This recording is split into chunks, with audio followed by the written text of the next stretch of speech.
istrinya baik, anaknya pasti baik. Betul. Tapi kalau suami baik, anak belum tentu baik. Betul. Kita ulang sekali lagi, bisa? Kalau istri baik, anak pasti baik. Tapi kalau suami baik, anak belum tentu baik. Mana contohnya? Nabi Nuh alaihi salam. Nabi Nuh itu baik apa enggak baik? Baik, tapi anaknya anak durhaka, namanya Kan'an, gara-gara istrinya tidak baik. Makanya bapak, kalau istri bapak tidak baik, oh, inilah. Kalau dia tidak baik, belajar kepada ibu-ibu di kota Waringin Barat yang sudah baik, Pak. Ajak kursus kemarin. Ini orang baik-baik semua nih. Suaminya tidak baik, namanya Azar, tapi anaknya justru jadi orang baik. Siapa anaknya? Ibrahim. Ibrahim itu bapaknya tidak baik, tapi emaknya perempuan yang baik. Akhirnya apa yang terjadi? Anaknya menjadi anak yang baik. Anak yang baik. Makanya ibu, kalau ada suami ibu yang agak-agak seperti Fir'aun, sabar-sabar. Sabar. Pulang dari sini, bang, insya Allah aku tetap sabar bersamamu, bang, sampai kau ditenggelamkan di Laut Merah, bang. Karena kata Ustadz Somad tadi, insya Allah anakku akan menjadi baik. Suami ibu boleh jadi tak baik, boleh jadi dia perampok, boleh jadi pecandu narkoba, boleh jadi dia sakau, tapi ibu masih ada satu harapan. Anak yang ibu kandung, anak yang ibu didik, anak yang ibu berikan akhlakul karimah, dia yang akan menjadi pelindung penaung. Di tengah malam dia akan berdoa, Rabbighfirli wali walidayya warhamhuma kama rabbayani shaghira. Maka ibu jangan berputus asa. Kadang banyak ibu-ibu ini putus asa, pulang ke rumah suami selingkuh, mabuk, langsung pergi ke kamar mandi, minum teh botol. Minum teh botol, minum super pel, nggak mati. Seminggu setiap ngomong bubuih.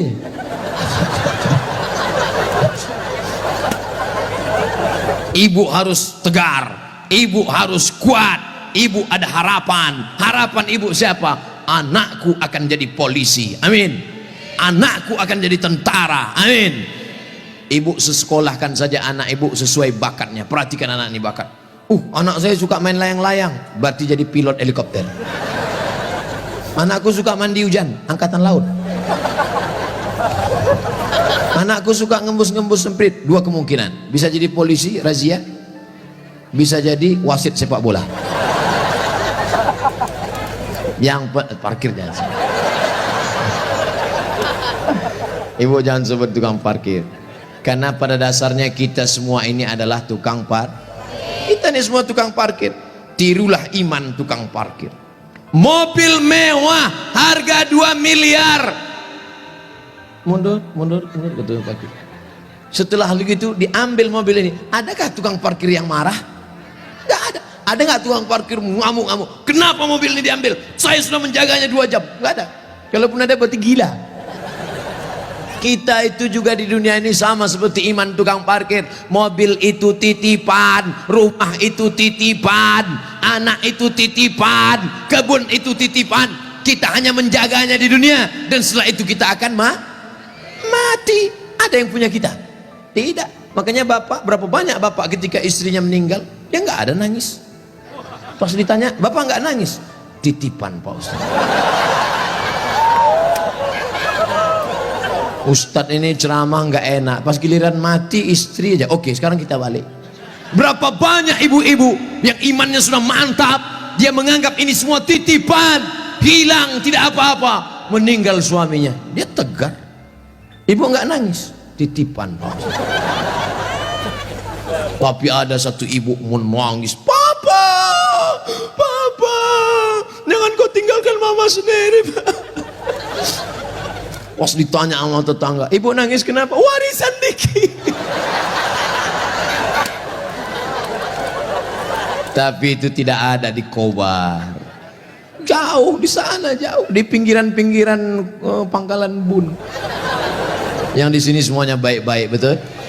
Ibu menerima mereka bukan karena hartanya, tapi karena mereka mampu membimbing ibu dan anak-anak mencari ridha Allah Subhanahu wa taala. Ibu yang malam ini datang menggendong anak, ibu yang malam ini datang menyusukan anak, insya Allah anak itu yang nanti akan menjadi pemimpin bangsa di masa ini. Makanya ibu sabar-sabar. Berapa kali ibu diusir dari majelis karena anaknya menangis. Betul? Mau akad nikah, aku nikahkan engkau dengan anakku dengan mahar seperangkat alat sholat.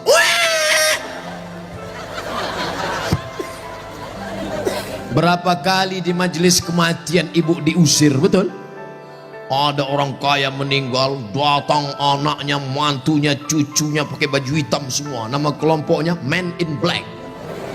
Sudah siap-siap mau menangis bersandiwara. 1, 2, 3. Rupanya anak ibu lebih kuat lagi nangisnya. Akhirnya tuan rumah marah, pergi pulang bawa anak.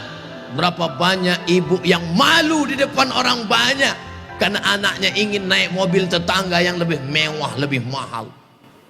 Tapi hari ini kesedihan ibu terbayar karena anak ibu adalah anak-anak yang soleh. Siapa yang lebih berbahagia, ibu apa bapak? Kan ibu bisa ngandung karena mereka kan. Sekarang saya tanya, siapa yang paling berbahagia, ibu atau bapak? Mereka tetap bertahan, Pak. Bapak Ibu yang dimuliakan Allah Subhanahu wa taala, siap menjaga persatuan? Jaga persatuan, karena negeri yang kita bangun dengan indah ini akan jadi hancur berkeping kalau tidak ada persatuan dan kesatuan. Betul? Maka persatuan ini sama seperti tiang gawang.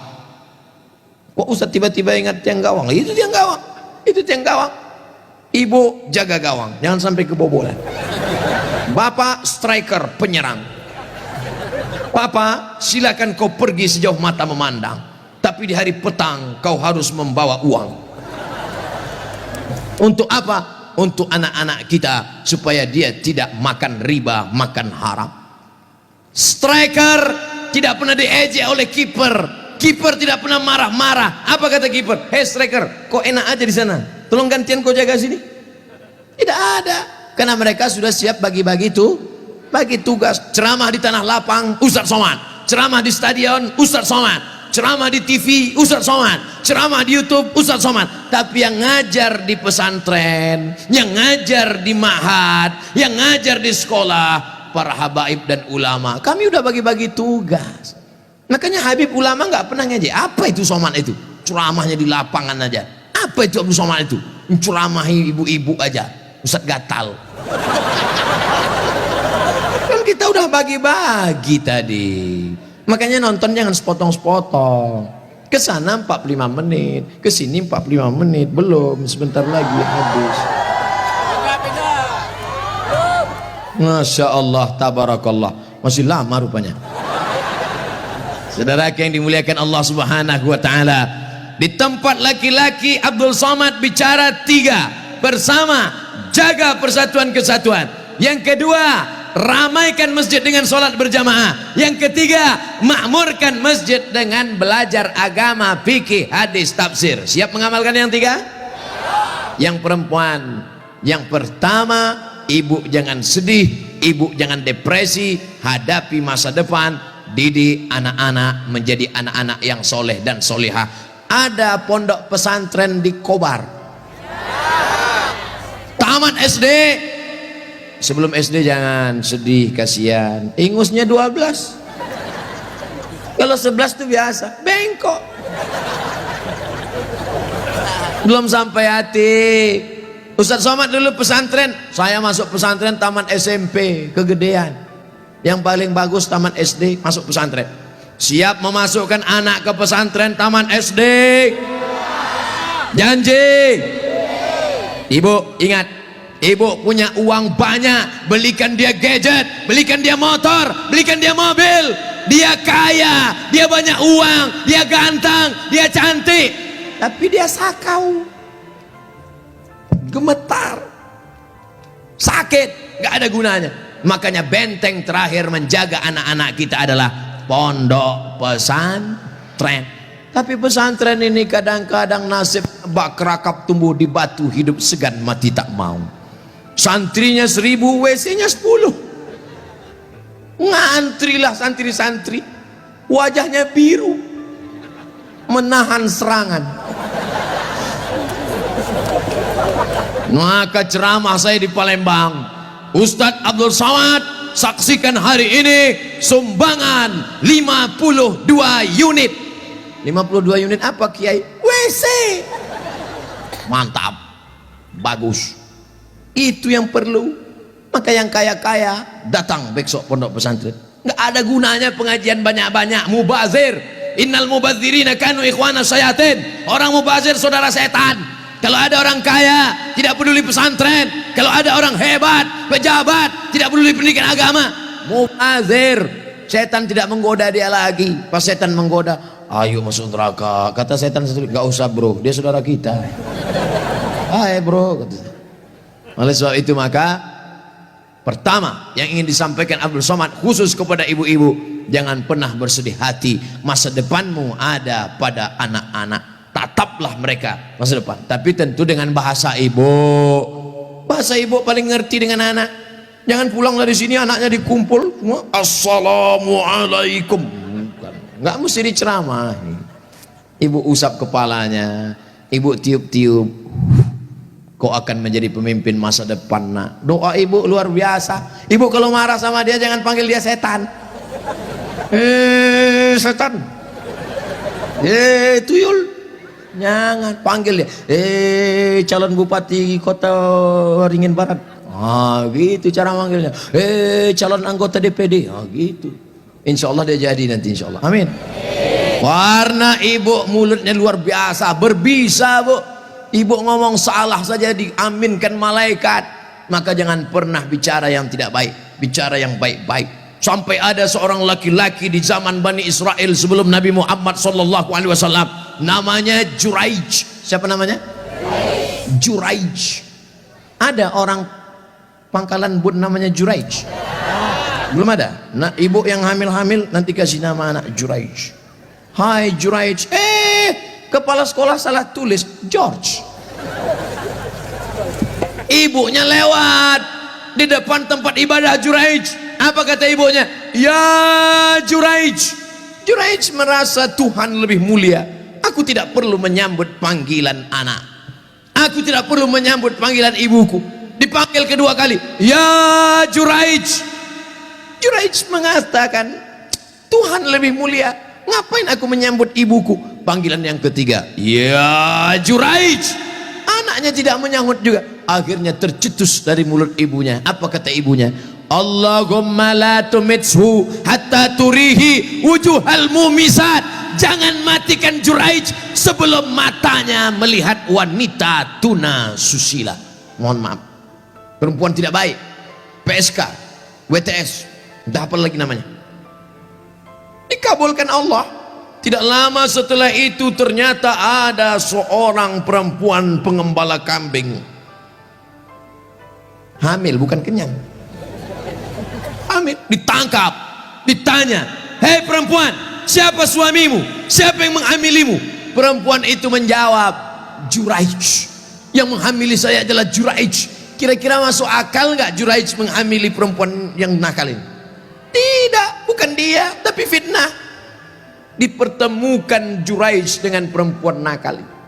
Rupanya Allah hanya ingin mengabulkan doa si ibu. Kata si ibu, jangan matikan Juraij sebelum matanya melihat wanita tuna. Akhirnya matanya memang betul-betul melihat wanita tuna susila. Melihat, padahal tidak mungkin ahli ibadah ketemu dengan wanita tuna susila. Kalau Satpol PP ketemu wanita susila memang bisa. Razia maksudnya. Mohon maaf Pak Satpol PP. Ini Juraij, orang soleh, akhirnya ketemu, mengaku, siapa yang menghamilmu? Ini Juraij. Ditangkap Juraij, difitnah Juraij. Ternyata kau jahat Juraij, kerjamu ibadah, rupanya pekerjaanmu di balik ini semua menodai pengembala kambing. Dihancurkan tempat ibadahnya, hancur berkeping. Kata Juraij, jangan bunuh aku sebelum anak ini lahir. Setelah anak itu lahir, ditusuk Juraij pakai pusar, pakai telunjuknya, tusuk. Juraij bertanya kepada anak yang baru lahir itu, who is your father? Itu bahasa Pangkalan Bun. Siapa bapakmu? Anak itu menjawab, ra'il ghanam, koboi. Bapak saya adalah pengembala kambing. Akhirnya mereka cium kaki Juraij, mereka bangunkan tempat ibadah Juraij dari emas. Juraij tersenyum. Ini skenario Allah hanya ingin menunjukkan betapa makbulnya doa seorang. Kira-kira ibu bisa nggak menceritakan itu ke anak cucu ibu nanti? Nggak usah dihafal, hidupkan aja MP3-nya. Cari nanti Abdul Somad Pangkalan Bun, Abdul Somad official, subscribe, like and share. Anakku, kau jangan melawan ibu nak, karena kalau ku katakan kau jadi katak, kau langsung jadi hantu. Nih ceramah Ustadz Somad tadi malam, dengar baik-baik. Gimana? Iya mah. Itu, insya Allah ibu anaknya semua baik-baik ya. Yang lalu-lalu apa boleh buat tai kambing bulat-bulat. Nasi sudah jadi tai ayam.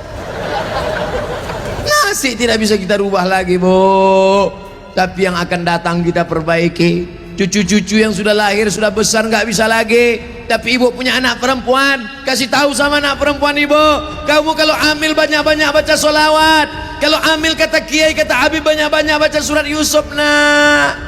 Tapi dia salah sangka, disangkanya kalau baca surat Yusuf anaknya ganteng macam Nabi Yusuf. Pas lahir hitam pesek pendek.